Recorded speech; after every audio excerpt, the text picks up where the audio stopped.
This is your home for St. Cloud State hockey, keeping you up to date on the NCHC. One-timer, come in, they score! Ripped in! A bomb from Pervix! Women's WCHA. So Dana Rasmussen fires and she scores! Dana Rasmussen for the Huskies alongside The National Hockey League. Dwayne Kaprizov in for a chance to win it! He scores! Kirill, the thrill is for real! Welcome to the NHL, a game winner! And everything from the state of hockey. St. Cloud Cathedral is now 42.6 seconds away from wrapping up the school's first ever title. Welcome to the Huskies Warming House Podcast Den.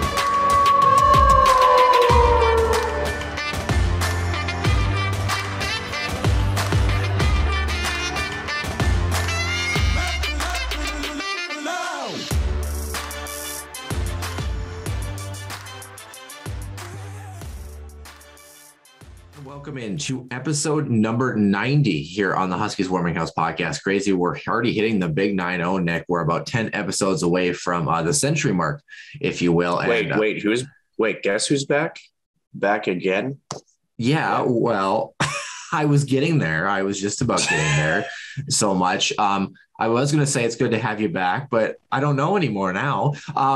Nonetheless, Nick Maxon, it's a pleasure to have you back on the show. Excited for what is in store and excited to talk some Huskies hockey. The men's team back in action against North Dakota. We've got a great recap coming up on that. Women's hockey, a nail biter of a weekend and a tough pair of losses for them against Bemidji State. The Minnesota Wild somehow keep winning hockey games. And I shouldn't say somehow, they have a legitimate team this year, I think. I think it's fair to say that thus far. And then we're going to talk a little bit about, not only the Minnesota Wild, but what is going on around the NHL thus far, kind of our thoughts on the landscape of the league. And other than that, I think why don't we start off with some Huskies Illustrated weekly roundup stuff and the Center Ice View news and notes. Center Ice View News and Notes. Center Ice View provides you with the best coverage of St. Cloud State Huskies hockey, from game notes, recaps, photos, and more. Go to centericeview.com.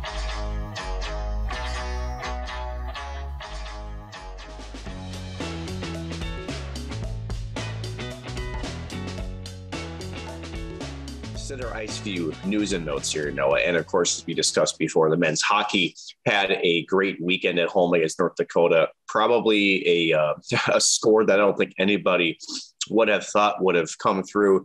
8-1 throttling on Friday. Started going 18 seconds into the hockey game. 12 players registering a point.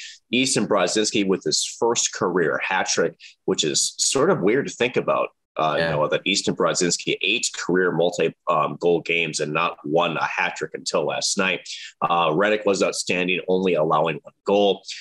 St. Cloud State, which had a cold power play, finally able to tally 3 times. And of course, we talked Brodzinski before, 4 points in the hockey game as well. Saturday, unable to repeat the same success, although they did start out pretty similar, 17 seconds into the hockey game, getting on the board, but it was North Dakota that took control of the game, able to win 5-3 in regulation with the split in the series. Kyler Kuka does get a goal both Saturday and on Friday night. Jack Peart, 4 points on the weekend. Fitzgerald continues his hot point streak, 5 points on the weekend.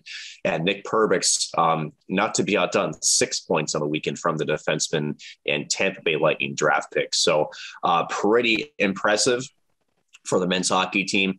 Now 10-6 overall, 4-4 in conference play. Still 6 points back of North Dakota in that first place position, but only halfway through. And the next time that the Huskies will hit the ice will be December 31st, 26 days from now, when they host Bemidji State. Actually, I apologize, Noah. It's a home and home in Bemidji Friday on New Year's Eve, and then back at the Herb for Saturday on New Year's Day. For their first action after the holiday break. Yeah, it should be a good one. The hockey team identical 5-3 records on the home at home and on the road. So we'll have to see if that can improve, like you mentioned, with the home and home. 4th place currently in the NCHC, actually tied for 3rd with Denver. So it really could have been a tighter grouping, if you will, had they been able to pull out that win against North Dakota on Saturday. But like you mentioned, power play goal and a shorthanded goal, 3 straight tallies in the middle of that hockey game for North Dakota that allowed them to get that win. And we'll discuss more, but pretty exciting weekend of hockey, I think, for Huskies hockey fans. Moving on to some women's hockey. The women's hockey team was also back in action at the Herbrooks National Hockey Center. A pair of nail-biting losses. Speaking of Bemidji State, that's who the women's team had. The two teams continue to be a good matchup for each other. The Huskies owning a 5-4-1 record in their last 10 games against the Beavers. So it's definitely been a close matchup as of late between the two squads. Let's start on Friday. 4-3 regulation loss was the finish. Taylor Lind tallied twice. Olivia Savard found the back of the net as well in the loss. The Huskies carried a 2-1 lead in the third period. They surrendered 3 straight goals. Unfortunately, in this one, 6 different Huskies had assists. St. Cloud was 0-3 on the power play, and netminder Emma Paluzny stopping 25 of 29 in the loss. Sonia Hola, sophomore netminder, got the call on Saturday. A much tighter finish for the group, 2-1 overtime loss. With the Beavers, they clung on to a 1-0 lead that they earned in the first period until about midway through period number 3 or so. Emma Gentry converting from Renina Newland and Taylor Lind for the only goal for the Huskies on the power play in period number 3. Unfortunately, the power play was going to be the demise of the Huskies as well, too. 3:26 into overtime for Bemidji State on the man advantage, or woman advantage, if you will. That would cap off the weekend. St. Cloud was 1 for 5 on the power play, while the Beavers were 1 for 6 on the evening. So 11 penalties in that hockey game compared to 4 on Friday night. A much different look on the second night. Like you mentioned, Sonia Hola, 27 of 29 saves for her. And St. Cloud State actually outshot Bemidji State in game number 2. The women's team dropping to 6-9-1 on the season and 2-9-1 in conference play. Pair of games pushed the team to 4-3-1 at home. The Huskies do head to Mankato next weekend to play on the weekend, where they look to remedy that 2-6 record on the road away from the Granite City. So the women's hockey team, a lot of good signs for them, but standings wise, a tough weekend, unfortunately, in the results column. They look to get back at it against the Mavericks. Yeah, the women's team, I definitely had a chance to catch the women's teams on both nights prior to the men's, and some tough breaks, sure, but you can definitely tell that they're squeezing their sticks pretty tight. Also taking some not great penalties. We talked about Saturday and the overtime. There were actually 2 penalties. They had they could have actually had a 5-on-3 for a little bit. They're in overtime, but Bemidji actually possessed the puck for almost 45 seconds to essentially on the delayed call. So they had one in theory, but not in practice. So just not a great finish to the weekend for the women. So it's unfortunate for them. Speaking of more fortunate news, on the Minnesota Wild, for better for worse, and I know Noah, the fans maybe have a little bit of maybe some thoughts about this, but the team announced they're going to retire number 9. Mikko Koivu's number will be raised to the rafters in March of this season.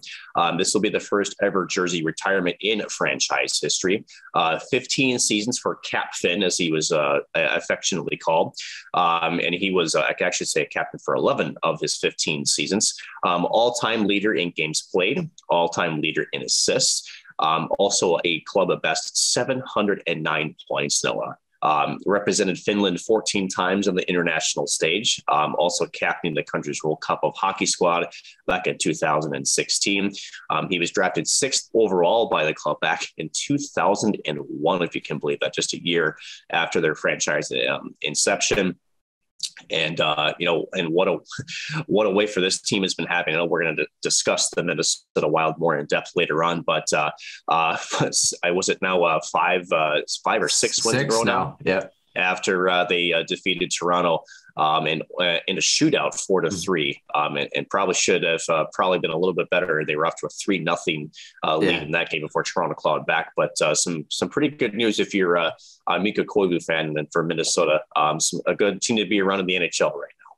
Yeah, and are we shocked that Toronto was able to score a couple of goals in that hockey game somewhere? Very offensively powerhouse teams. Yeah, yeah. Some guy named Austin Matthews. Anyway, speaking of National Hockey League news, only a couple more topics to get around here. And speaking around the rest of the NHL, quite a few transactional moves this past week. A little bit of player movement, signings, things like that. Let's start in New Jersey, shall we? Devils forward Jack Hughes returned after a 17-game absence. One of those first games was actually against the Minnesota Wild. And around the same time, also earning a prompt 8-year, $64 million extension for him, kind of betting on the future signing for the Devils. He hasn't really produced, I think, to the level that New Jersey fans have expected, but he also does have a pretty bright future ahead of himself. In Chicago, goaltender Malcolm Subban, he was sent to Buffalo for future considerations. Buffalo kind of wheeling and dealing with their goaltending carousel, if you will. In Montreal, nabbing 23-year-old defenseman Kyle Clegg from waivers. 5 points in 11 games for him for the Kings. Actually a pretty, I think, sneaky little pickup for Montreal, if anything, adding some depth on the back end. But that's not the big story of Montreal, Nick, as we know. General manager news started about 7 days prior. Assistant general manager Scott Mellanby resigned early last week, and we kind of wondered if there was more coming with it. And then the big bomb did drop. Marc Bergevin was released for his tenure as general manager after holding the position since 2012. During that time, 6 of his 9 subsequent full seasons, he made the Stanley Cup playoffs and reached the finals, of course, last year, as we know, losing to the Lightning, and an Eastern Conference final appearance in 2013-14. What's up, Nick? What do you got? So interesting with the Montreal news. I don't know if folks listen to the Steve Dangle podcast, but it sounds like Elliot Friedman is actually the one that started this whole sort of waterfall of firings. So before Scott Mellanby resigned, for those who don't know, he was actually in negotiations with Montreal and Jeff Molson, again, the owner of Montreal, to be the next general manager. It was somebody that it was recommended by Marc Bergevin. And then when it was made word by Elliot Friedman as with one tweet that, hey, Jeff Gordon is in negotiations and interviewing with Jeff Molson to possibly become the next GM of the Montreal Canadiens. Let's say Scott Mellanby didn't like that very much. So he essentially resigned a few days later after hearing of that development. I'm not sure if he felt like maybe it was going to be gift wrapped to him, but that was, as you mentioned, about a week prior. And then as things started to unravel, that's when Marc Bergevin and others were departed, in that organization. So, you can blame 31 Thoughts, if you'd like, for getting that ball rolling up in Montreal. Yeah, well, Nick, when you left the podcast for 3 weeks, we thought about replacing you, but we're happy to have you back. You should have, honestly. Well, we're happy because of information like that. And I think that Assistant General Manager Trevor Timmons and Senior VP of Communication Paul Wilson, who are also released, are looking around at Scott Mellanby going, hey, we liked our jobs. But nonetheless, like you mentioned, Jeff Gorton, former New York Rangers general manager, he's executive vice president of hockey ops for now. And the team actually has begun its search for a new general manager. They haven't named one yet.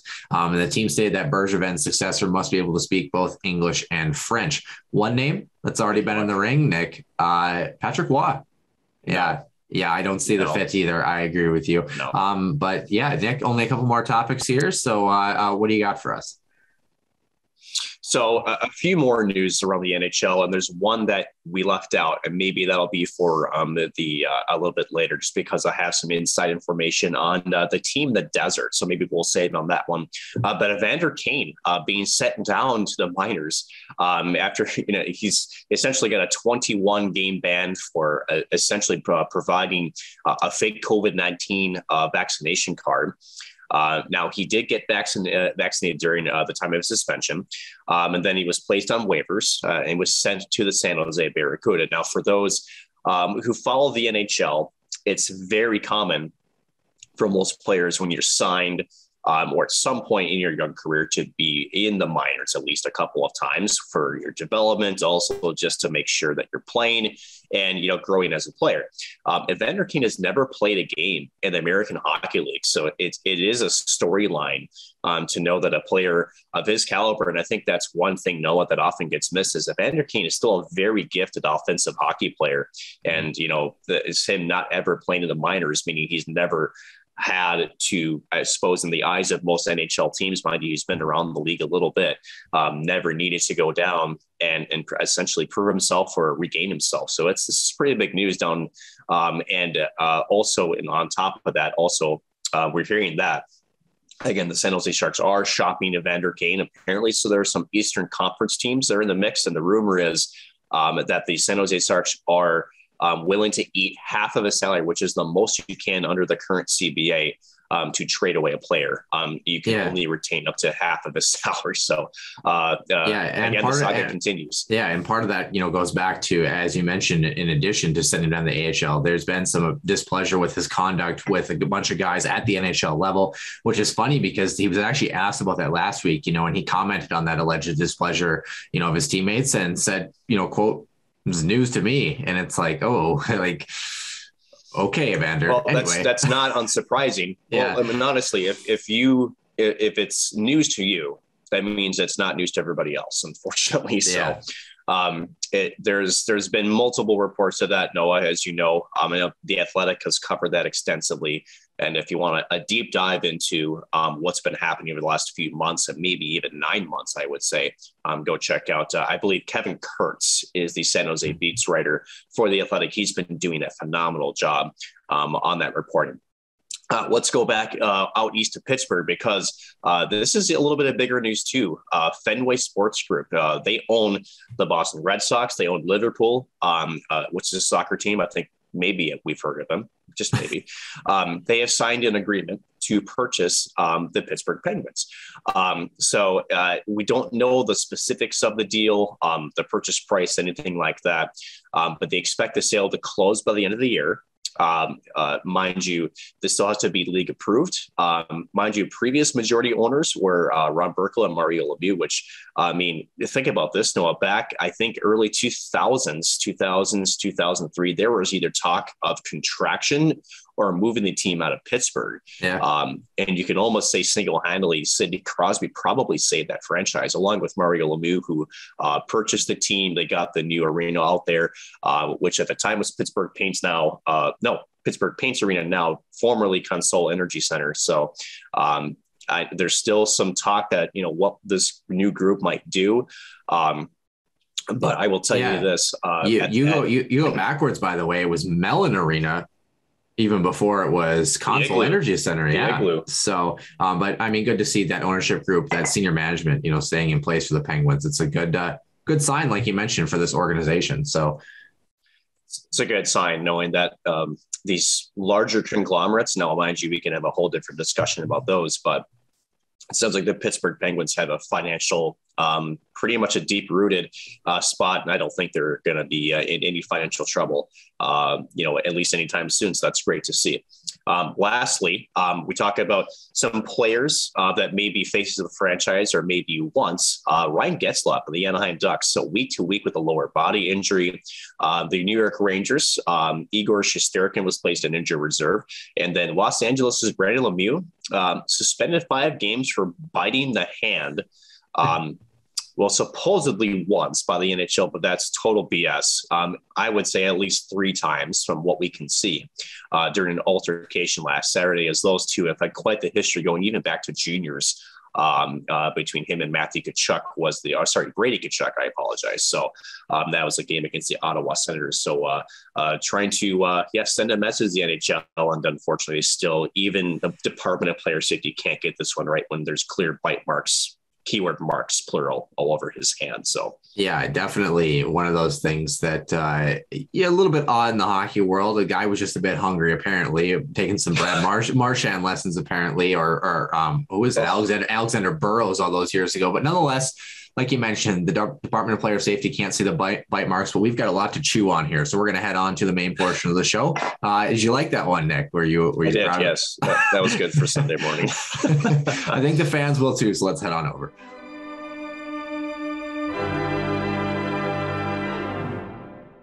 And welcome in episode number 90. Nick Maxon to my left, if you're watching the YouTube, myself, Noah Grant on the right-hand side, wherever you're watching or listening to podcasts. Although if you're listening to the podcast, we are not right next to you. were in your ears. Anyway, that got really weird. So let's just go right into trivia. What do you think, Nick? Just kidding. How are you doing? It's a pleasure to have you back after about a month. How are things going for you, and what are you looking forward to this month?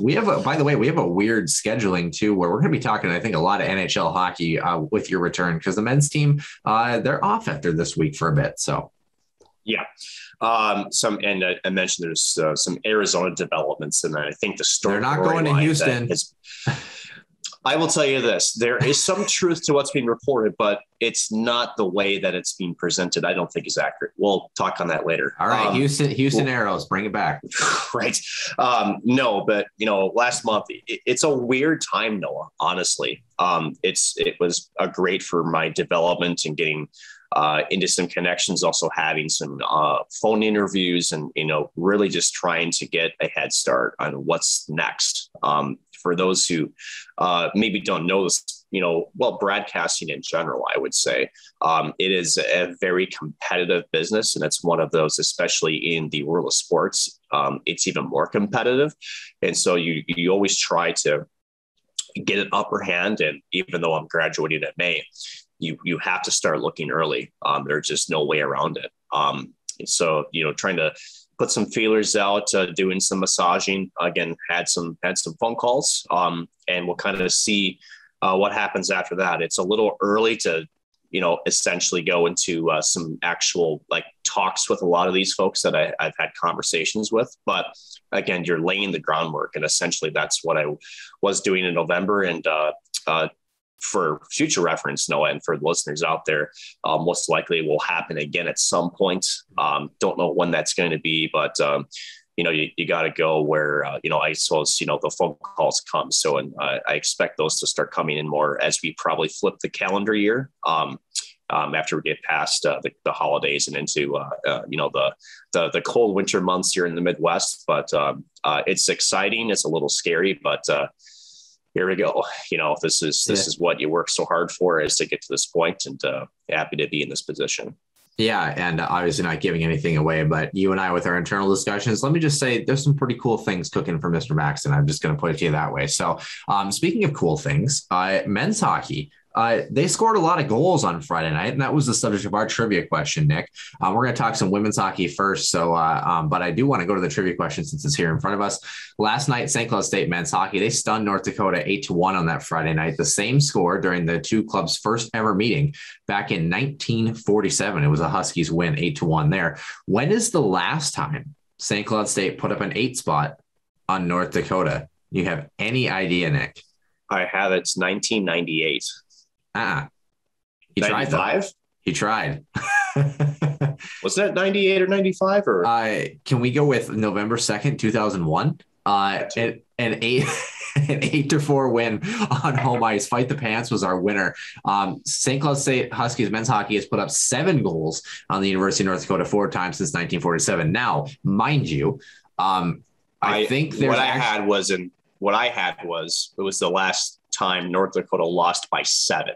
That was in 98. That was to Minnesota Duluth. So what was it? North Dakota and St. Cloud State, there's actually been, I think it's been 5 or 6 times that there have been 8 goals scored by a team in a game. It just happens that 4 of those have not actually gone the Huskies way back historically. Most of them kind of in the 90s. There's one, I believe, in 2011, 2010, something like that was the last kind of big one the Huskies lost to North Dakota. But nonetheless, a great weekend for them on Friday. Maybe we'll flip the show today. Why don't we? Why don't we start with some men's hockey, and then we'll finish up with some women's hockey? Let's have some fun here. It was a wild ride for the men's hockey team this weekend. Like we had mentioned, the special teams continues to click offensively. Although on Friday, it looked a little bit better than Saturday. That shorthanded goal given up on Saturday was really tough. And talking about that play, I know that a lot of people, were on the line change, and they kind of talked about it as a lackadaisical play. The thing, yes and no. I guess we're starting there. The first thing I want to point out is that if you're coming off a line change and you have a single forward who's forechecking shorthandedly against you, I know that you're kind of floating down and knowing that if you're not going to win that foot race off of the change, you're going to protect the middle of the ice. That's where the breakdown was. It wasn't necessarily the change and winning the foot race to the puck battle.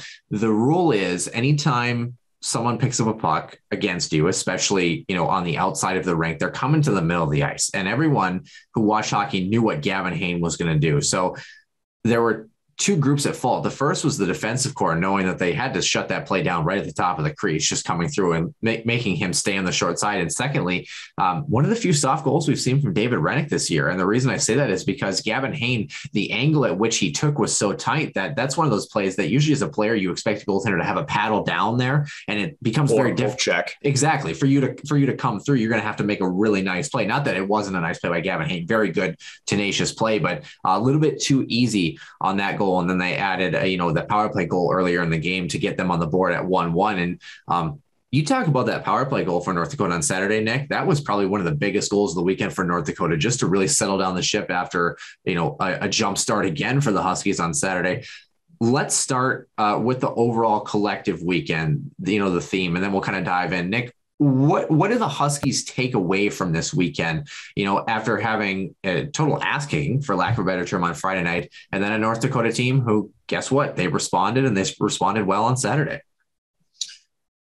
Well, first, let's recharacterize Friday. Was it really an ass kicking, or was it, that the team never, and I say the team, I mean, North Dakota, I don't think they really ever got settled in. When you're scored on 18 seconds in, and then 4 minutes later, you're down 2-0. Brad Berry called this timeout 5 minutes into the hockey game. And then you give up a penalty, a power play goal to Easton Brodzinski. You're down 3 rip, pretty much halfway through the first period. You make a goaltending change. That's not a reflection on Zach Driscoll at all. We saw that again on Saturday, why that wasn't his fault. Sorry, Huskies fans. But to me, this Friday was more of a perfect storm. It was every bounce went the Huskies' way. And for North Dakota, that never really, to me, got settled into that hockey game. I just think that, that early goal, there's two ways that those kinds of goals turn a game. Either, you can respond, which they did on Saturday, and it becomes just blasé, or it lays a red carpet. And unfortunately, Friday, the red carpet came out and everybody joined in on the offensive party for the Huskies. Not to take anything away from St. Cloud State, but I think I've watched a lot of North Dakota games between, how they played around and the Huskies. That was the worst I've ever seen them play. Yeah. And that's where, like, if you're asking the question, I think it was simply on the basis that when is the last time, and this is not a discredit to St. Cloud State, this is a credit to how good North Dakota usually is, no matter where they are. When is the last time you've seen North Dakota, like you mentioned, win every foot race and totally dominate and control that game? I mean, their transitional speed was exceptional. They were entering the zone with depth.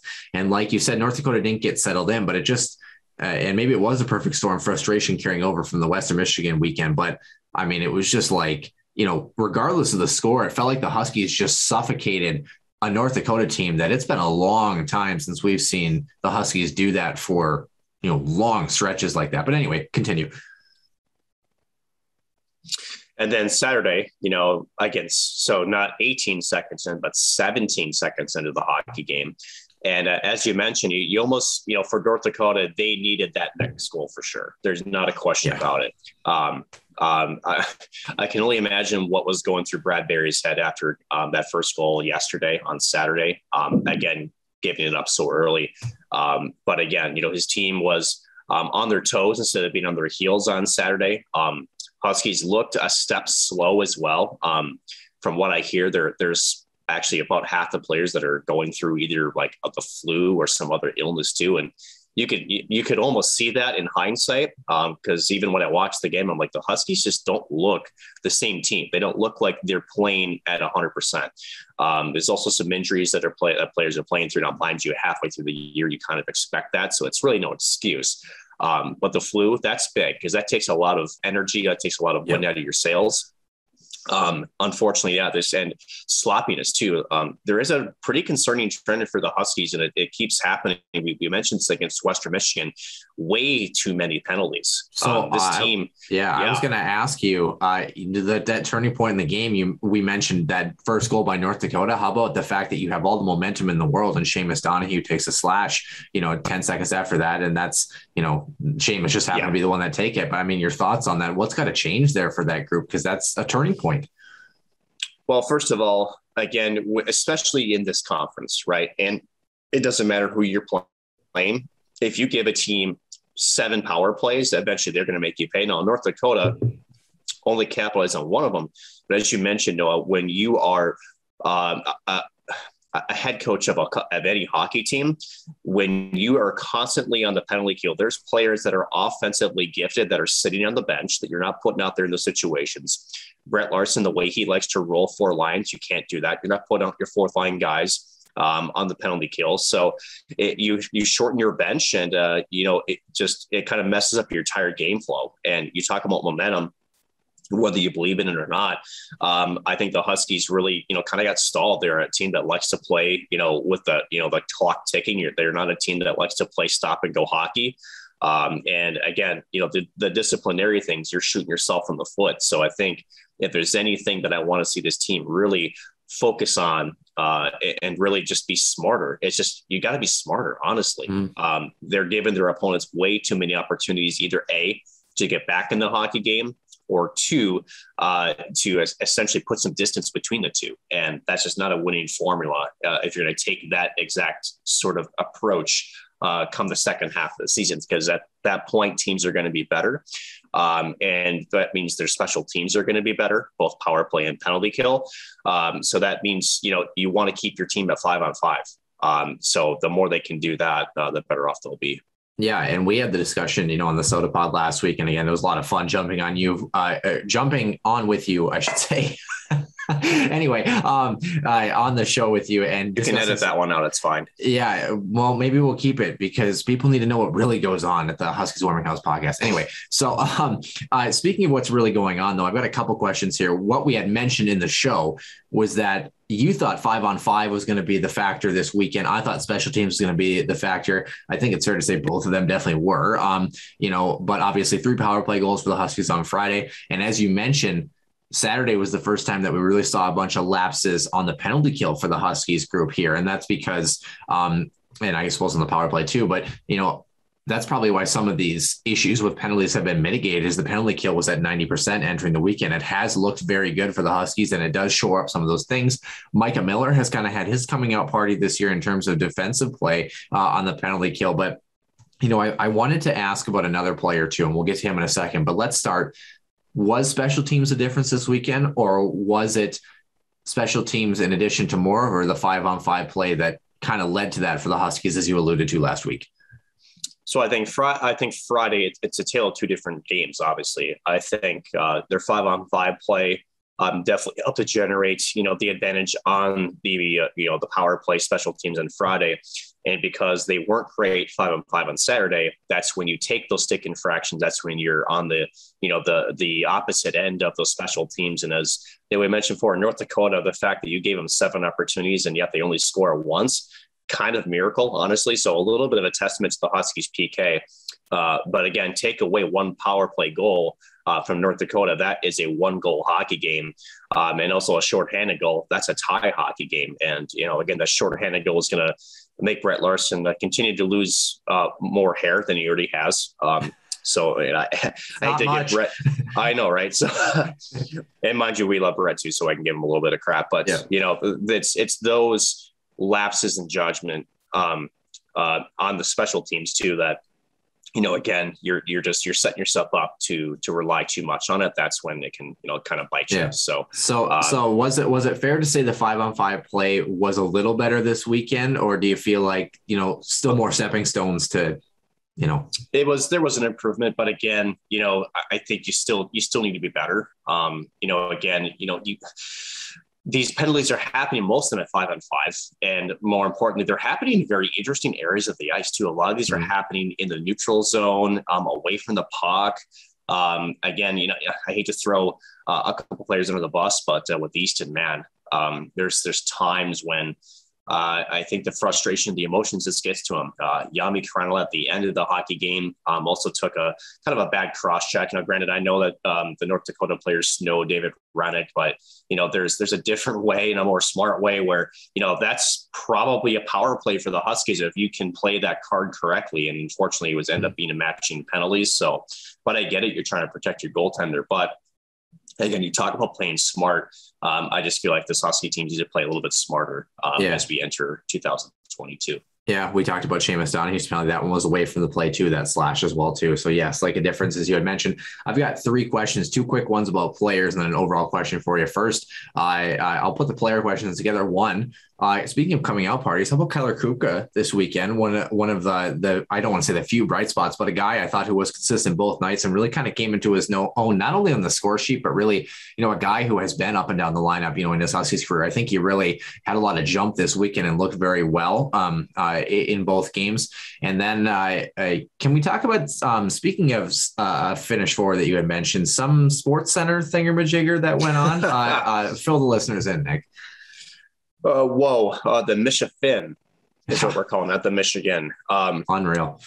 I mean, seriously, I don't know what words describe that other than I think what separates this play from a lot of the plays that we've seen get highlighted is this was all done in stride. At speed. This wasn't, and speed. There was a puck battle behind the net to the left, the North Dakota goaltender Helston. The puck comes loose, he picks it up, and mind you, as a defender in that situation who was on that post, I don't think, especially when he's in stride, you're kind of thinking 2 plays. Either you're looking for a pass that comes to the slot. You also maybe he's going to bank it off the boards to the D. And then all of a sudden he takes a step out. The puck is already on his blade up and he just whips it. I mean, just your eyes are trained for that. Like, yeah. And you talk about the piece too, where like, the defenseman's not expecting it. This was not, the Svechnikov play where he stopped behind the net, set up, and then took 2 strides and stepped towards the cage.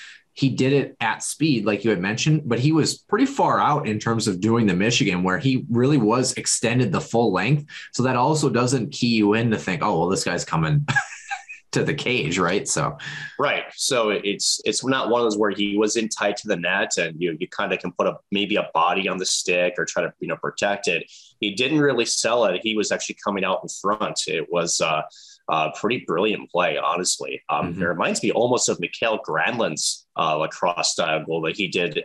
Was either the Worlds or it could have been also the Olympics. I forget which one. And he was a younger player back in the time, but kind of the same thing was that he was in stride. And this one, I think the puck was on his stick even before he went behind the net. So I think there's a little bit more of a giveaway to what he was doing, but holy cow, Crandall. And then I think what makes me laugh was the celebration just, all right. That's, it's insane. And his post-game comments, if you didn't get a chance to check those out, they're pretty funny. It's just, it's one of those plays, I think as hockey players, you practice it. And I think 99.9% of the time, Noah, it just never clicks to actually try it in a game. It's one of those just kind of fun stick handling sort of skill development pieces.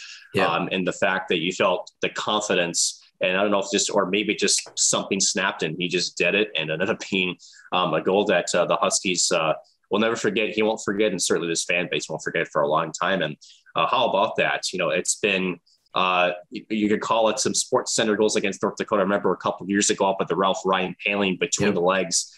So some of these more memorable goals have come against the Fighting Hawks. So something for Huskies fans to chew on there. Yeah, absolutely. And a lot of good signs for this group. Like I mentioned, Kyler Kupka had a great weekend, back-to-back goals. Hopefully he continues that trend as well. And good to see contributions up and down the lineup. So that's my final question. We got about 5 minutes left in the main portion of the show. So we are going to flip to some women's hockey quickly. But my final question, you're Brett Larson and the coaching staff.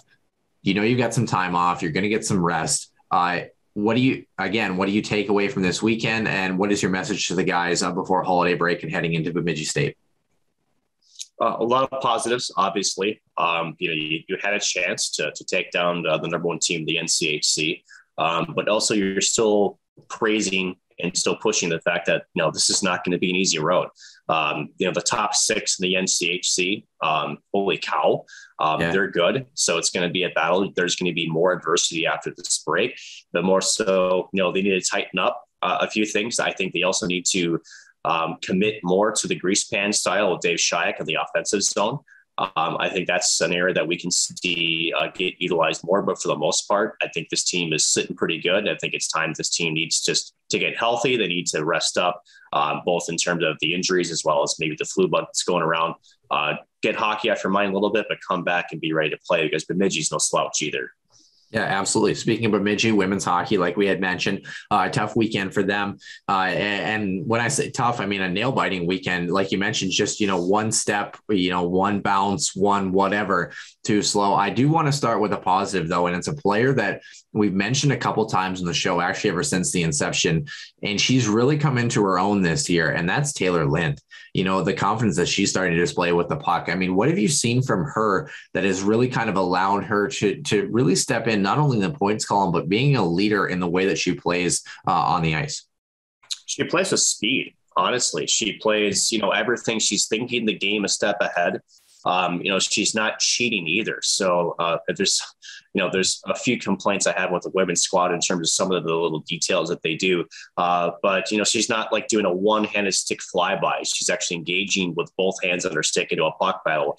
When she's coming across the blue line with a puck on her stick, she's looking for options. And instead of, maybe stopping skating or going half speed, she's taking it wide. She's trying to force the defenseman back. Everything she does at full speed. And I think that's one thing that kind of separates her is that she just has a smart playmaker, but she's creating a lot of her opportunities from her feet. And so I give her a lot of credit for that, for just making sure that she plays the game the right way. And that's at, full speed when you're on the ice. Yeah, absolutely. Team leader, 17 points, 5 goals, 12 assists on the year. Sitting third in the goal tally, Yanina Newland, 7 goals, 7 assists for 14 points for her. And then Emma Gentry in her sophomore year continues to impress. The team leader with 9 goals on the season, 12 points on the year. Mackenzie Bourgeois having a great season as well with 9 points as well. So a lot of Huskies, kind of a pretty even spread as you get down into kind of the middle of the pack in terms of the points, which is good to see players contributing. But like you mentioned, Nick, what were things you liked from the weekend against Bemidji State, and what are things that need to be cleaned up as they head to Mankato next weekend? Oh boy.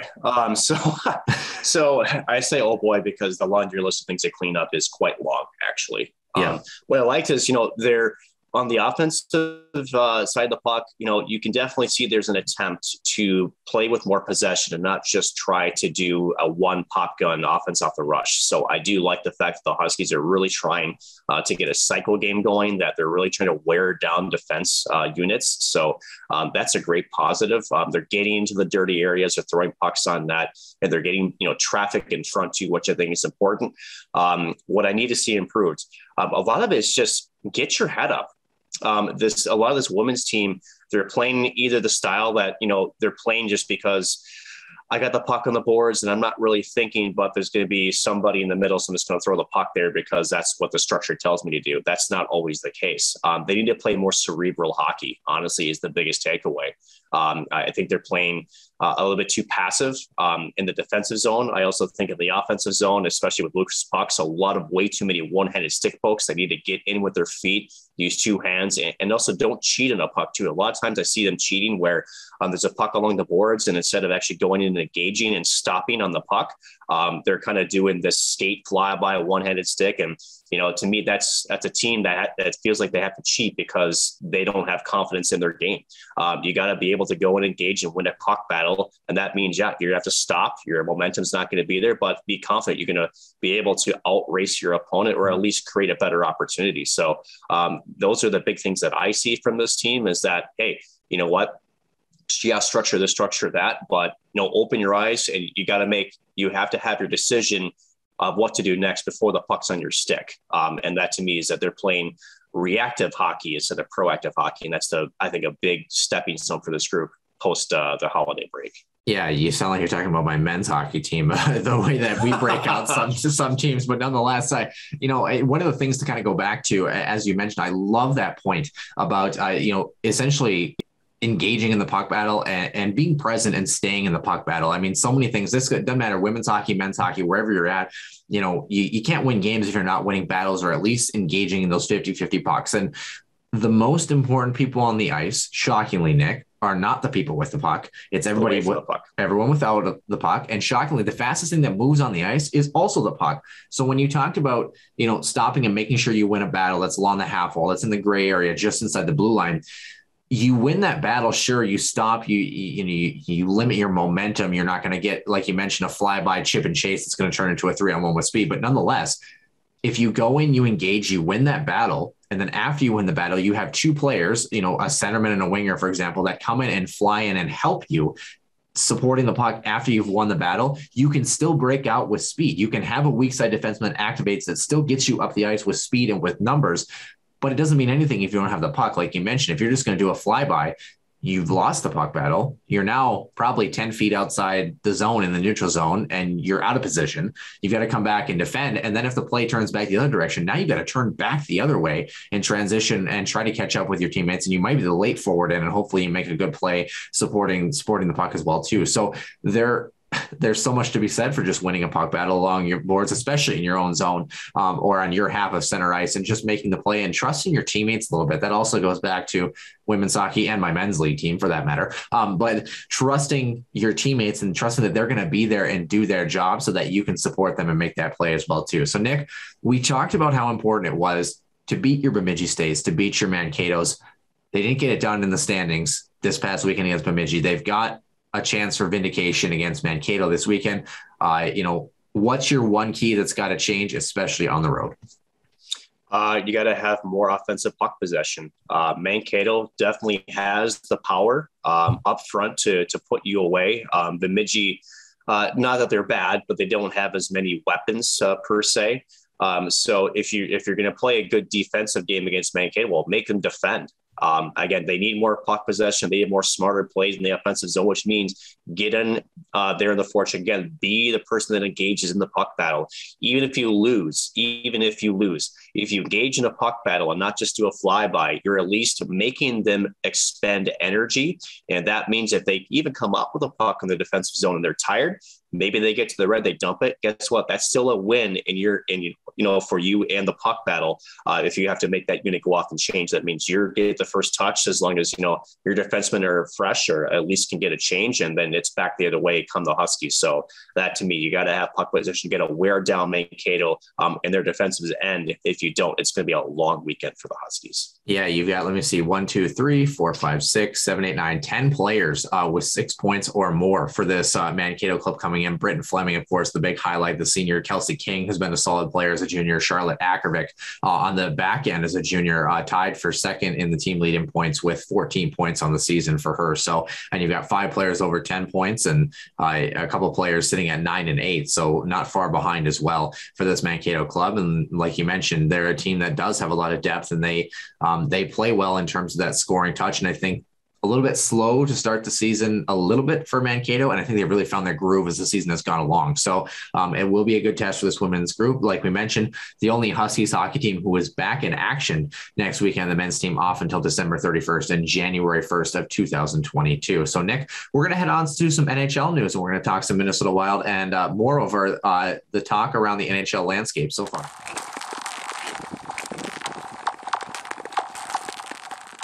And once again, welcome in Mr. Nick Maxon. I am Noah Grant. Nick, I also am remiss to remind, as we talk some Minnesota Wild hockey and NHL landscape, you did have some Arizona Coyotes news. So I kind of figured you've been waiting for your chance here. What do you got as far as some insider scoop, so to speak? Are the Houston Aeros back in town? Is that what's going on here?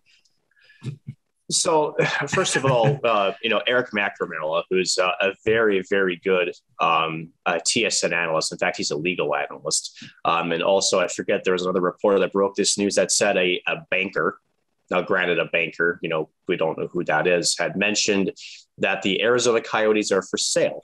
And it is the sale with intent to move to Houston. I'm here to tell you that is complete bullshit. Sorry, it is.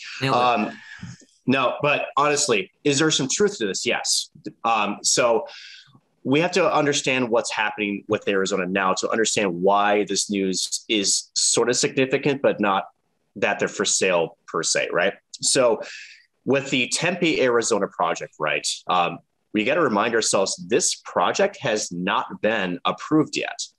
And we have to understand also, going back with some background, that Glendale has said, after the season, you boys are out of here.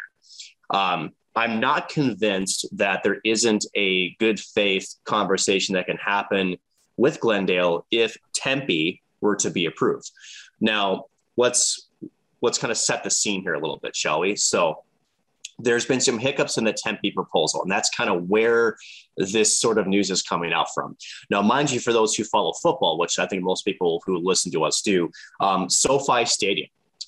SoFi Stadium is absolutely gorgeous. For those who don't understand why SoFi Stadium is the way it is, meaning it was dug 100 feet below ground level, that was because of airport regulations, because of LAX. When you're coming into LAX, on that airport, if you're coming in through, I should say the land side of it, the way the runways are set up, essentially for SoFi to be as big as it was, they had to dig it down that far because otherwise it'd be too tall, and that would be against FAA regulations. So SoFi, as gorgeous as it is, that low profile, that was because they had to. Tempe is facing some of the same problems with their proposal. The arena's height is sort of conflicting with some runway traffic. And so there's been some stalling and some negotiating being done with the Phoenix Sky Harbor Airport, along with the Tempe proposal network. So if you're the Coyotes and you're seeing this, you're thinking, oh God, I need a backup plan, right? I don't believe officially the Arizona Coyotes are for sale. I'm telling you that's BS. However, it is something where if I'm the Arizona Coyotes and for whatever reason, whether it's the airport or whether this Tempe project, even from the city, doesn't even get approved, you need a backup plan.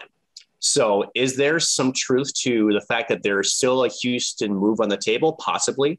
But is the Arizona Coyotes for sale, as we've been saying? I don't think so. I really don't think so. I think this is just feeling the process out. I do feel like this is all driven by what's developing with the Tempe proposal. And again, it's not been approved. There is some large, now mind you, when you work with the airport, FAA regulations, they trump everything.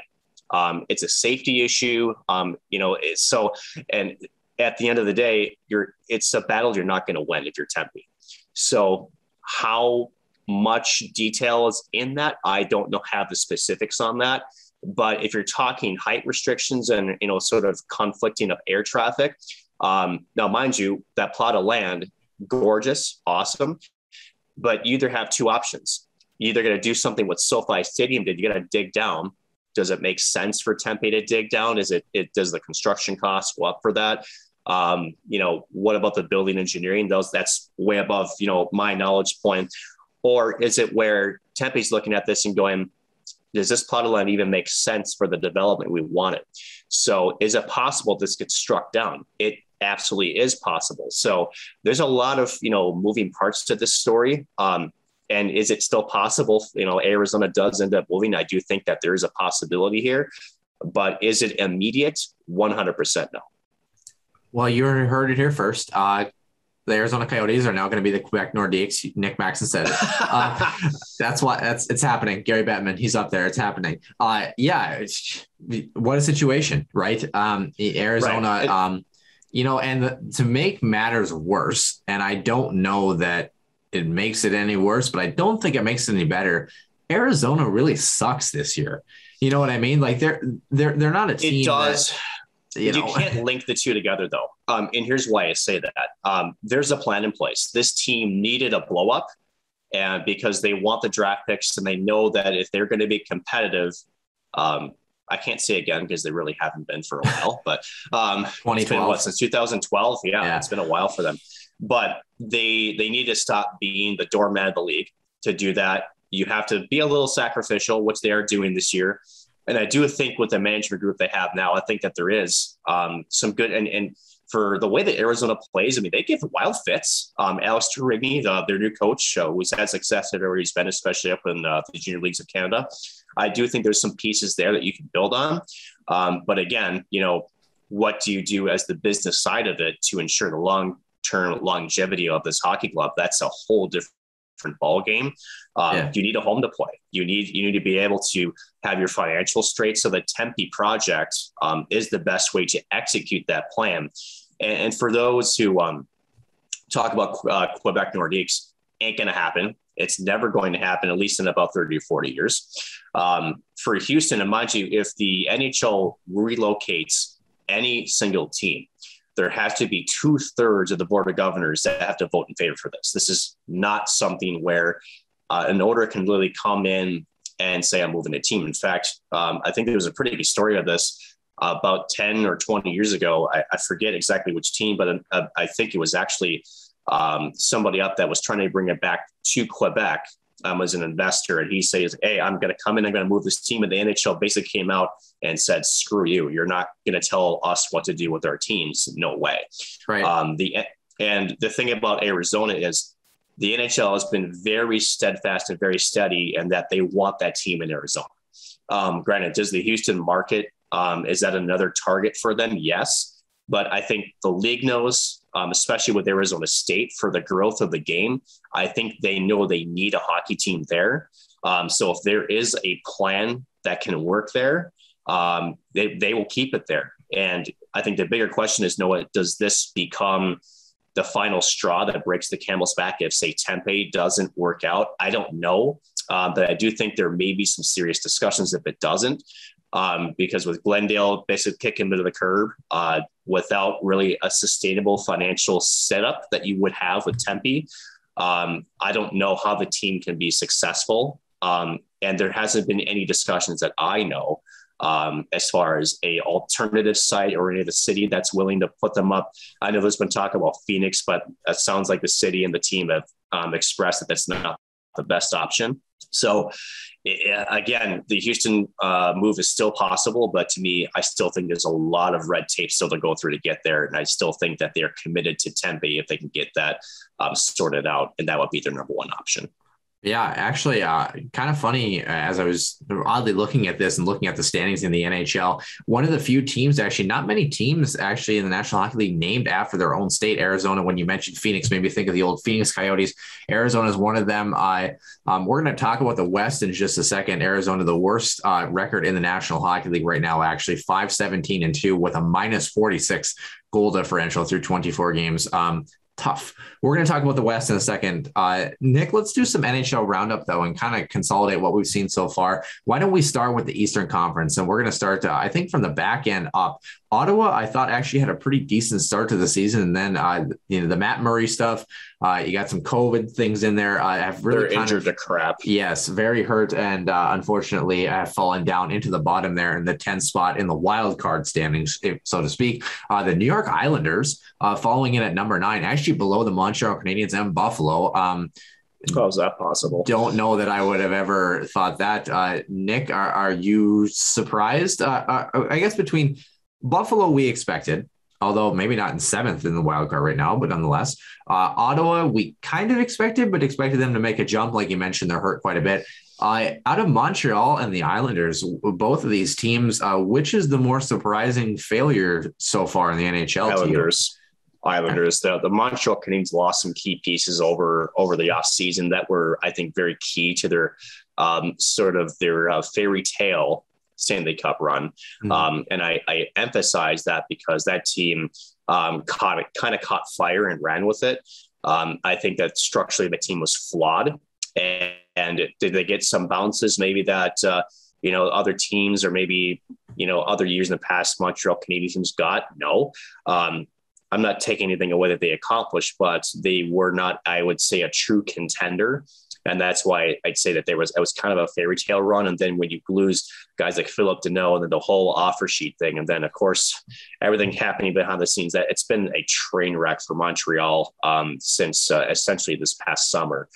So that one is not as surprising. I think the New York Islanders one is, honestly, because that team has been playing so well under Barry Trotz.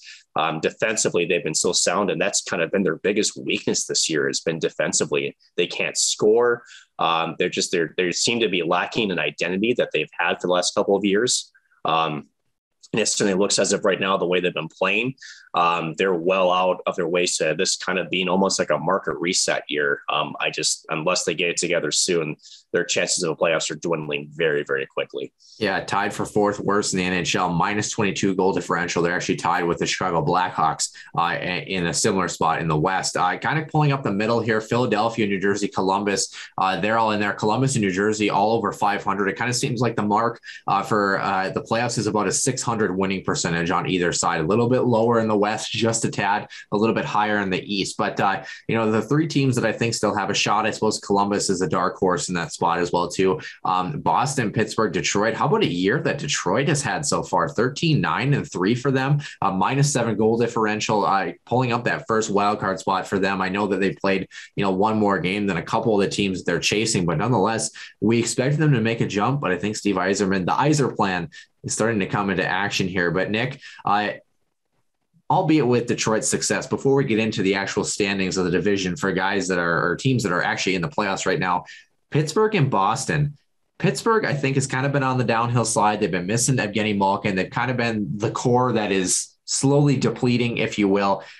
Are they the more surprising struggle right now than the Boston Bruins? And if any of these three teams, Boston, Pittsburgh, or Detroit, has a chance to get in the playoffs, who's going to be the team to do it? I'm going to go with the Red Wings. Okay. Honestly, Moritz Seider is an absolute beast in the back end. We know the reason why he was such a high draft pick. How about Lucas Raymond? Man, Detroit was a team that, especially for my age, yes, I'm going to make myself old here, but the 90s to 2000, this Red Wing group was one you were like, it's an automatic playoff bid for them for 25, 26 years straight. So, they were a playoff team consistently every single year. So for them to go through this sort of reset those last 5-6 years or so has been kind of weird, at least for me as a hockey fan, because Detroit was synonymous with success and playoff success. And, unfortunately with Ken Holland and some of the really just idiotic long-term signings of just really bad players really kind of, strung up the organization to really do much. So it really kind of hampered them and put them to the spot where they were a couple of years ago. I've always said, and I think we had it up with when Ben Holden was on, that, people are blaming Jeff Blashill. I'm like, this is no way in hell the coach's fault. Jeff Blashill, I think, is a great coach, but if you look at the roster he's got to work with, it was basically guys that should already be retired and guys who shouldn't be in the NHL. They're too young to play. But now with some of those higher quality draft picks, again, we mentioned those two names. This team is fun to watch. Eric Rasmussen, I'm thinking Tyler Bertuzzi's been really good. And how about the absolute steal in Lucas Raymond? Wow. And then how about the Carolina kerfuffle with Alex Nedeljkovic, getting a little bit of a cheap goaltender that was a Calder finalist. So, a little luck maybe with some incompetence on the other side, but I think Carolina's fine because I hear they're pretty good this year. So maybe a roll of the dice has worked for Carolina this year. But Detroit's building something. As you mentioned, the Yzer plan is in full swing, and I do think they're a team that's on the rise. And I think that they've won 5 of 6 now. They're on a little bit of a roll. You can double check that for me. Yeah, they are 6-3-1 in their last 10. They've won 5 straight. So that's what it was. Yeah. So at the end of it, I think the Red Wings are the team that's I think they're a fringe team for sure. But I think that just the way they've been playing, I think they're playing with confidence. I think, they're playing as a group, and with Pittsburgh and Boston's just old. Yeah. They're having some struggles, especially offensively. And, they're with Tuukka Rask out of net too. They're not getting, sort of those stealing games that they once had. And then, as you mentioned, Pittsburgh, it's kind of been like this for the last, probably 4 years, Noah, would you say, with, where this team is really dangerous up front. They're really just missing, I think, and Sidney Crosby, he's still a fantastic hockey player, but not quite as offensively driven as he has been in the past. So he's starting to show his age a little bit, still a fantastic player. But again, the core around Pittsburgh, as you mentioned, has changed, and not a lot of great offensive depth that they've had. And you got to remember too, it was sort of like these dark horses, Teddy Bluger one year, and then Jake Gensel that contributed to the playoff success for them. And you take those two players out of the picture, are we really saying that Pittsburgh has had as much success as they've had? So maybe kind of caught fire in a bottle a little bit, or I should say lightning in a bottle for a couple of years. So maybe that kind of helped their stock a bit. But I think there's going to be for both Boston and for Pittsburgh, who has been riding some big names, some Patrice Bergeron and again Sidney Crosby. They're inching towards what's going to be some major team changes with some of those names here in the next couple of seasons. Yeah, ironically enough, Detroit, Boston, and Pittsburgh all 6-3-1 in their last 10. Boston, the one thing they do have the upper hand on, they have only 21 games played because they were supposed to play the Islanders a couple of times too. So they do have a couple games in hand. 25 points on the year for them, 29 for Detroit. The problem is both of those teams are in the Atlantic Division, and the top three teams in that grouping are very good. Tampa Bay, 23 games played for them. They're at 32 points. Toronto, 36 points for them. And then Florida pulling up with 37 and a great home record that they're only 14-1 at home, Nick. I mean, who asked, right? Actually just missing out on the NHL record from all people. One time.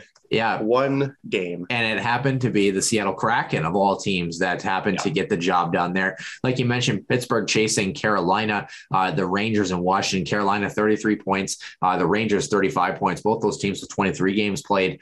Pittsburgh with 24. And then the Capitals, one game more than that at 25, pulling up with 36 points and a 720 win percentage. The East is a little more applicable in terms of where the standings are. The only team that I guess is the odd group out in terms of where they're at is Boston. They're at a 5.95 winning percentage. They have a couple games in hand. So their next couple of games, I think, are going to be important to kind of see where they're going to settle out as well, too. But Nick, were there any of those top teams you wanted to talk about? I mean, Carolina, I think we expected them to kind of have a decent year. I don't know that we expect them to be a top three, but they've gotten over the worries we had in the offseason, and their attendance rate has been one of the best in the NHL. One of the few teams that have gone positive in terms of the attendance piece post-COVID, or you know what I mean, before all the stuff. The New York Rangers, a pleasant surprise for them. We talked about how young their group is. They're finally starting to generate. The Capitals, apparently this Alex Ovechkin guy can score a lot of goals still, apparently. And on the other side, Toronto does what they're doing. Tampa Bay looking like a three-peat contender-ish, if you will. But they've got a good foe in the Florida Panthers, who might honestly win a Stanley Cup this year. 7.71 winning percentage for them. Nick, out of those top six teams, anybody that's surprising or anybody that you think is must-watch TV? Must watch is the Florida Panthers, honestly. And are they sort of surprising in a very kind of weird way? A little bit. I say that because of the fallout from the Joe Quenneville, the Chicago Blackhawks situation. I think there was sort of an expectation of, okay, now that Coach Q was gone, was he sort of the single wrench, turner of their success? And with former Minnesota Wild forward Andrew Brunette getting the call, and has really, just kept the train rolling. I've talked to Brunette in the past. He's a fantastic human being, knows the game very well. Funny dude if you can get him on a good day. But this team is rolling. They're stacked from top to bottom, end and net.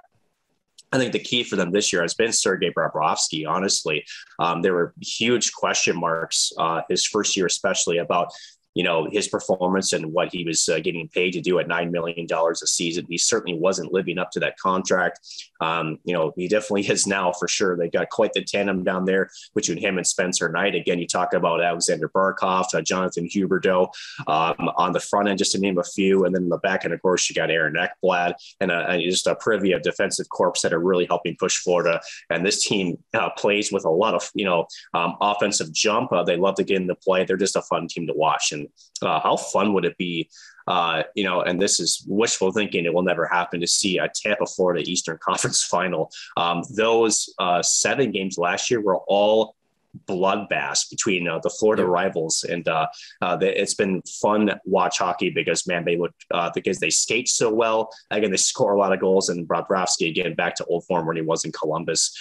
He's looking fantastic. So up and down that lineup, they're looking really, really good. Yeah, Florida 7-2-1 in their last 10, chased by Toronto, who's 8-1-1 in their last 10, just handed a loss by the Minnesota Wild. Very impressive.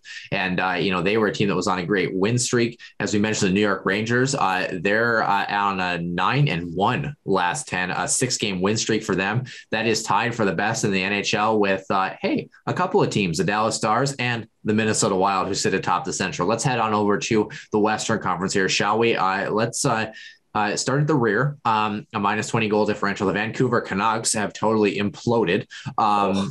Jim Benning's the knuckleheads. Yeah, his Oliver Ekman-Larsson move has not surprisingly has not paid off. In fact, the Seattle Kraken are ahead of them by 2 points, followed by Los Angeles, who I thought LA was having a decent start to the season. They've really struggled as of late. They're 3-4-3 in their last 10. Vegas sitting in 5th in that wild card spot with 26 points for them. San Jose at 20. They've been injured. They'll be back. San Jose at 27. Well, I'm just saying they kind of got to figure it out a little bit here. I should pull up the wild card pieces here. Obviously, they are pushing fourth in that wild card spot, but then you've got Dallas there with 2 games in hand, as well as Colorado in the same spot with 2 games in hand. Dallas and Colorado kind of identical, and then San Jose in that mix too. So, Nick, Dallas, 8-2 in their last 10, winning 6 in a row. We kind of had written them off, I think, a little bit at the start of the season. They're starting to find some form. Are you more surprised? Oh, by the way, I forgot to mention Winnipeg, somewhere in the middle down there at 26 points as well too. They're kind of a middle of the pack team right now. They're not doing so hot. So throw them in the mix. But are you more surprised by the recent success of the Dallas Stars or the appearing mediocrity, granted, albeit without Nathan MacKinnon, of the Colorado Avalanche thus far? Oof. It's hard because they're both surprising, honestly. Yeah, especially with Colorado's plus 14 goal differential, Yeah. The thing about Colorado is, you allow Philip Grubauer to walk after some contract negotiations. And you thought that, okay, Darcy Kuemper is going to come and be your savior. No. So yeah, that's been a big part of it. And mind you, Colorado also lost some important players in the defensive corps this year. One being Ryan Graves. I thought he was a really solid bottom 4 pairing defenseman. So they really kind of lost a little bit of their mojo. So I think they were trying to figure it out. Honestly, they seem to have kind of figured out their back end a little bit, but that was surprising in Dallas. They were stinking bad beginning of the season.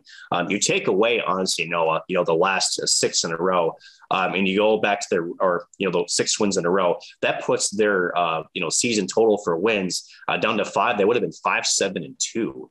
Sorry, yeah, 6-7-2. Sorry, so they were below 500. So you talk about streaks that can kind of resurrect a season or that were so needed. This team. And Minnesota shellacked them. I think that was the last time they lost a game was to the Minnesota Wild. They got pummeled in that hockey game. And I think, if I recall correctly, I think it was either Michael Russo, where I forget the Athletics beat writer's name that covers Dallas. There was a closed door meeting after the hockey game. And they were like, this has got to change. Now, I want to spend a little bit of time in the Central Division here, Noah, because if you look at Winnipeg at 6th in the division and St. Louis, which is 2nd, it's separated by 2 points, and that is it. Now, granted, plenty of games in hand between Colorado and Dallas. I get all that point, but you talk about what a favorable position the Minnesota Wild are in at 35 points again, winning their 6th in a row off a very good Toronto Maple Leafs team. If you can kind of just keep doing what you're doing, plus 21 of the goal differential, again, I'm going to slow you down here. I actually want to start in the Pacific because I do want to talk about the Wild. I want to roll into them last, if that makes sense. That's fine. You're like this guy. The reason why I point out is I actually think the more exciting piece is actually going on in the Pacific right now. And when I say that, Calgary, what the hell? Plus 31. Hot. Yeah. Oh, that was bad. Winners 8-1-1 on a 3-game win streak.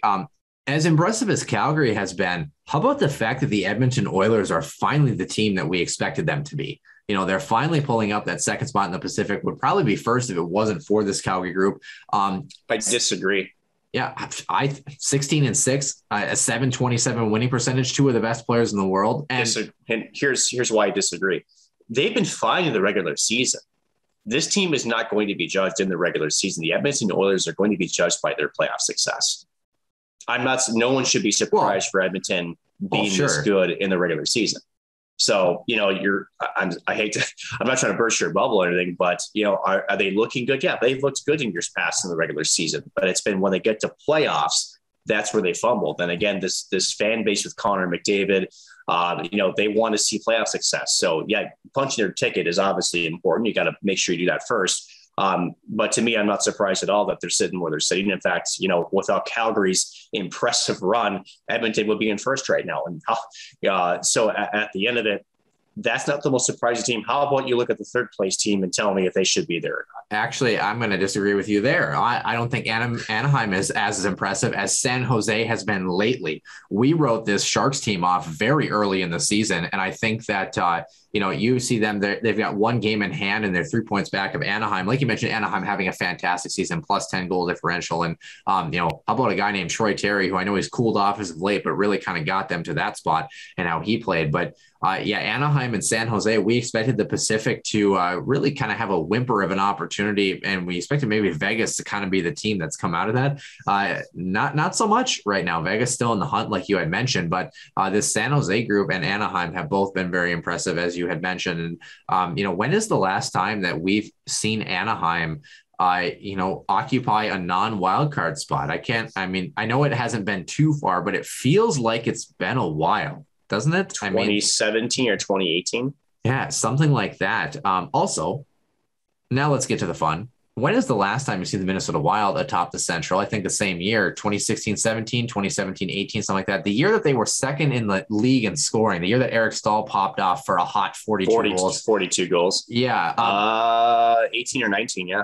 Yeah, Mikhail Granlund was still on the team. I know that.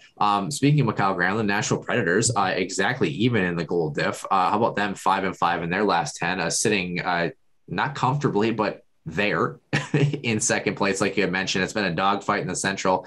St. Louis kind of been the team that's pulled away slightly, not really. It's been all Minnesota Wild. Let's talk about the Wild, shall we? Wow, 6-game winning streak. What a time to have a 6-game winning streak to put yourself in this spot atop the Central. If you're Minnesota, you know one thing though: long winning streaks are often accompanied by losing streaks, right? Or tough plays where they go 2-5 in their next 7 or something like that. If you're Minnesota, Nick, what has been working well for this group? And how do you prevent something like that where you're going to lose a hockey game at some point? How do you prevent that where you're able to make it a little bump in the road instead of a molehill into a mountain, so to speak? So let's look at last night's game against Toronto as a perfect sort of case study, right? So in the beginning of the year, the Minnesota Wild were winning games that probably shouldn't have, given up the first goal, giving up leads, having to crawl back. Granted, great that they did, right? But, I think we talked about it before, whereas that sort of game plan was eventually going to catch up with them. Luckily for them, they started to score first, and they started to get leads, and they started to hold leads, and they started to score more than 3 or 4 goals. In fact, 7 and 1 night 5. They started to really put teams away. So it's been complete, especially in this 6-game winning streak. It's been very complete games for the front and the back end. To me, what's been working well is that fourth line. Duhaime, I'm trying to think of the other two there. This is just absolutely terrible. Help me out here, Noah. It's Nick Bukestad and Nico Sturm. That's right. To me, the depth in the bottom 6, where this team really has, I think, improved so much defensively is, they're playing the offensive zone. They motor. They never stop skating. For Cam Talbot, he's having to make saves that are from the outside. They're not in the high danger area, so they're really protecting well the middle of the ice. Again, that Jeek line when they're back, Eriksson, Foligno, and Greenway, they've been solid. And do I have to talk about Kaprizov and Zuccarello and the others that have come in? And how about this? I can't believe I'm going to do this, and I'm going to get ripped on this, but I don't care. When Victor Rask has been called up, he has lit up the scoreboard. He has. He's looked. I'm gonna throw this out here. Somebody's gonna freak the heck out. Victor Rask has looked exceptional, and when I say exceptional, not even on the scoreboard. Watch the way he plays, the jump that he has had through the neutral zone, his transitional speed, his ability to read and react on plays. This is a guy. I got to be honest. I know we've talked about Jordan Greenway as of late and kind of, the tumultuous season that he's had. Dare I say, if you put them on identical contracts right now, I'm taking Victor Rask. I'm taking him all day, the way that he has played. I've been so impressed with him and the way that he's been as of late. And I think that goes back to, yes, he was a poor skater. I think he's been working on his skating, first of all. Even when he's been in the press box, he's really devoted time to that. But when we talk about Dean Evison, and I know a lot of people, said that he was hit or miss until, the start of the season. We're not in that locker room. We don't watch film endlessly every day. There are things and players that even when they don't contribute on the score sheet, which like you mentioned, he still had a great season, last year with Kirill Kaprizov and the like, half a point per game player. There are things that players do positionally or defensively where even if they don't touch a puck an entire shift, they put pressure on the opposing team or support the play in ways that, don't really catch the naked eye, so to speak. I think Victor Rask is one of those guys. Is he expensive? You're damn right he's expensive. But nonetheless, I have not said this guy should be in the press box. I've been thoroughly impressed for the most part with him. I think Freddie Gaudreau has had his moments, but I think in terms of consistency, Victor Rask is the guy you pluck out of there. It's hard to argue with that. Excuse me. So with Gaudreau and, you talk about consistency, how about Kevin Fiala? Oh, goodness. Yikes. He's generating opportunities, which is great. He's not being able to finish them. He's, you talk about being snake bitten. He's like bear bitten. My God. Yeah. But there are some troubling things with Fiala too. You can tell he's starting to force a little bit. There's been some times where I think he tries to put the game on his back a little bit too much. You're seeing him make some pretty nasty turnovers, and probably some wrong areas. Now, granted, I'm ripping on Fiala because, it's a symptom of the bigger problem, which is he's not scoring. He knows especially what happened this last offseason with his contract holdout, that this is a show me contract. He knows that he's working for his next payday and he wants to put those numbers up. And so when you're not getting it, you start to either, try to force some things that aren't there. You're really trying hard, and granted, you can tell he's motivated. I think, again, like I said, he's generating opportunities, but there's a fine line between doing enough and doing too much. And I think sometimes he's been doing a little bit too much. But it's great to see that he's definitely playing with some fire for sure. Yeah. But the other part of that coin is he doesn't have to be. That's the thing about this wild group is that he doesn't have to be the guy. Yeah. And that's the best part. Yeah. Which is great. And I think unfortunate for him is that it comes in a contract year 2.0, if you will, and the whole JT Miller rumor thing. I've been okay with his play. I mean, I think that he's generating and like you had mentioned, it very just not getting a balance. I think his shooting percentage is like 4%, which doesn't matter where you're in the NHL. If you're, a top 6 forward or top 9 forward, that's pretty rare to have a shooting percentage that's that low. Usually, even if you're struggling, you're sticking around 6 or 7%, which you might not think it's a big difference, but it is a big difference. It's an extra goal or two every week, something like that. Speaking of goals, Nick, and like you mentioned, the Wild haven't had to rely on him. How about this? 24 games played for this team, right? Only 5 games have they been held under 3 goals this season, and they won one of those games, that game in Anaheim early on in the season. It was only, I think it was a couple losses to Colorado and Seattle, that 3-2 loss in Vegas. And there was one other in there that they scored less than 3 goals. So you talk about, 92 goals for, 71 goals against. In fact, why don't we throw in the league things and see where that compares in the league, shall we? Second, how about that? Second in the National Hockey League in goals for this Minnesota Wild team, trailing the Florida Panthers by 1 goal. So I would have thought you've been trailing that team if you were to put money on that. Yeah. Next up is Washington at 88. I think that the goals against is where the Wild would like to clean some things up. They are how about Calgary? 48 goals against for them. Best in the league. Wow. I'm looking at Minnesota. They're kind of down in the pack a little bit. They're middle of the pack, maybe like 15th, 16th, something like that. So that's definitely a point to be worked on. Certainly that win against Dallas helps them in that differential too, that 7-2 win. But Nick, can we call this Minnesota Wild team a second round potentiality? Is this the team that finally, does the thing that the Wild fans want to happen, that they came so close to last year? Are they finally? Are you superstitious because you're not saying it? I'm just asking, man. I'm just asking. If the playoffs started tomorrow, yes. All right. Yes. The problem is we're just barely a quarter of the way through the season. Yeah. And you talked about there's going to be ebbs and flows to this team. Does it appear that this team plays with those kind of high ebbs and flows? No. In fact, I think they played pretty consistent hockey, which I think if there's any measuring stick that statistics can't tell you, at least on the surface, right?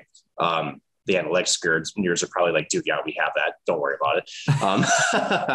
But no, I really do think that they're playing consistently night in, night out. And if that is, any solace, that means, okay, 1 + 1 = 2, right? If they continue to play it, right? That was some good math there.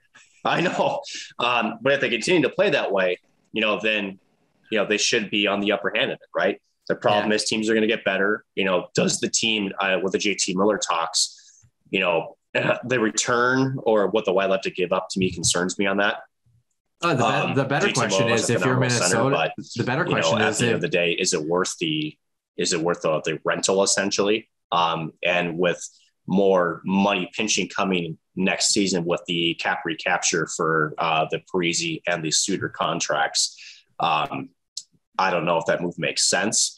It kind of goes back to the Chuck Fletcher ordeal. Was that 16 or 17? Todd White and what's his name? Well, the one that I go back to, Martin Hanzal. Yeah.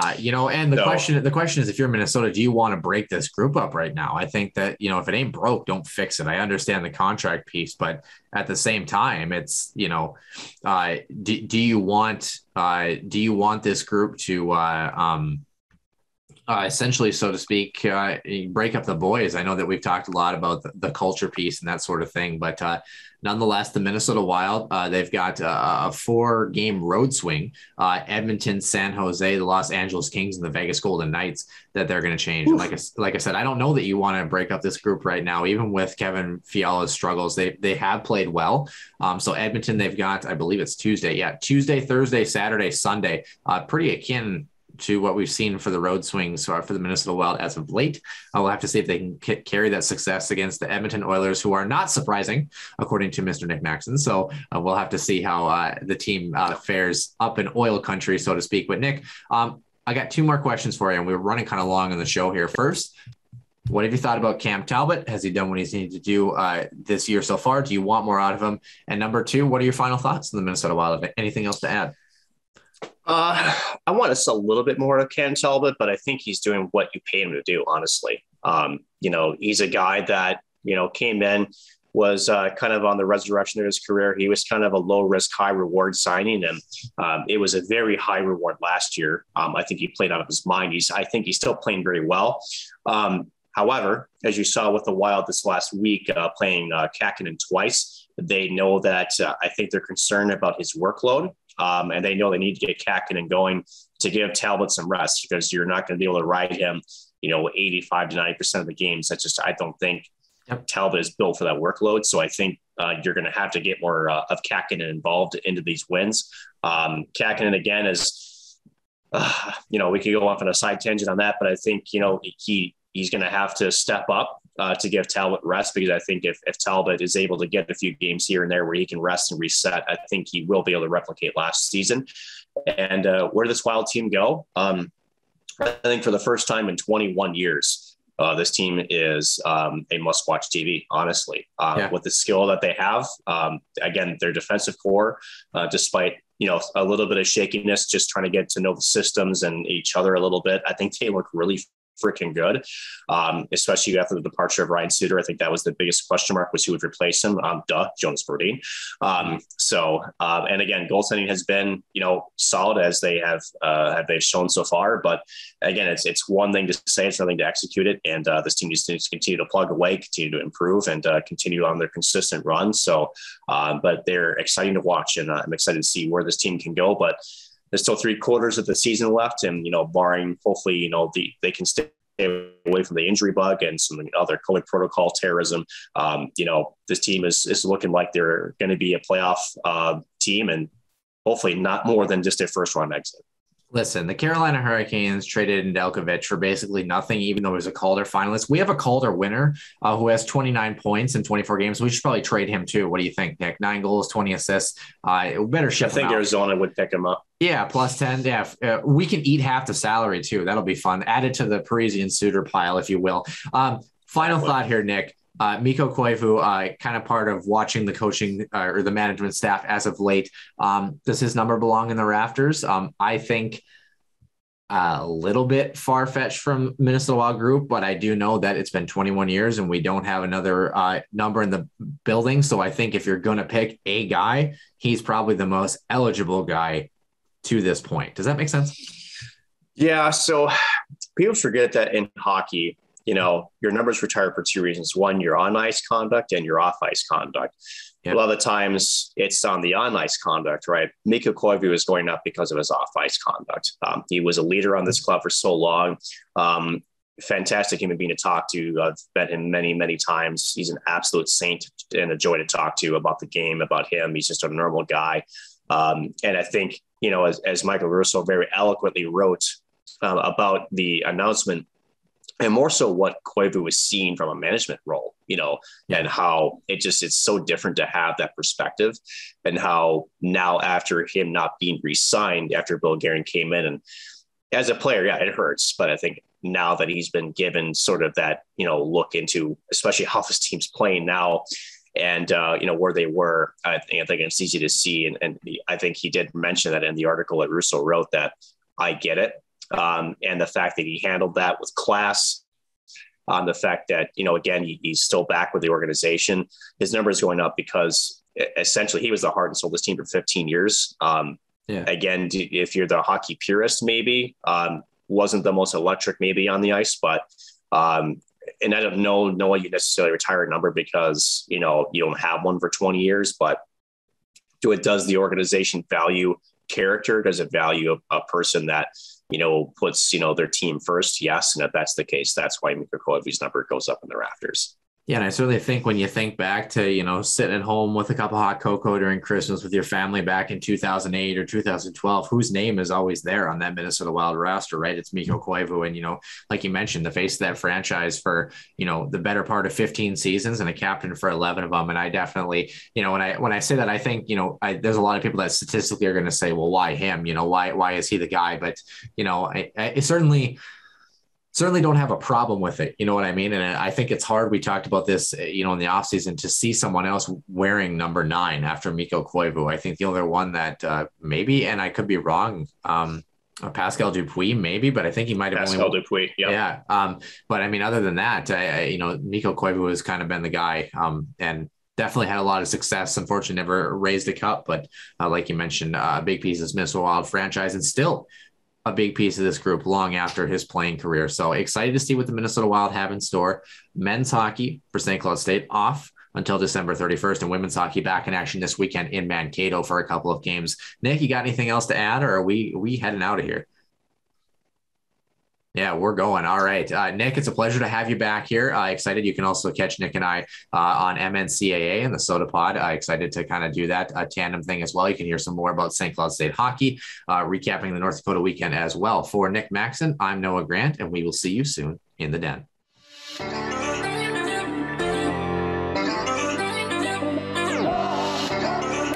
One-timer coming, they score! Ripped in! A bomb from Dana Rasmussen fires and she scores! Dana Rasmussen for the Huskies. Dwayne Kaprizov in for a chance to win it. He scores! Kirill the Thrill is for real. Welcome to the NHL. A game winner. St. Cloud Cathedral is now 42.6 seconds away from wrapping up the school's first ever title.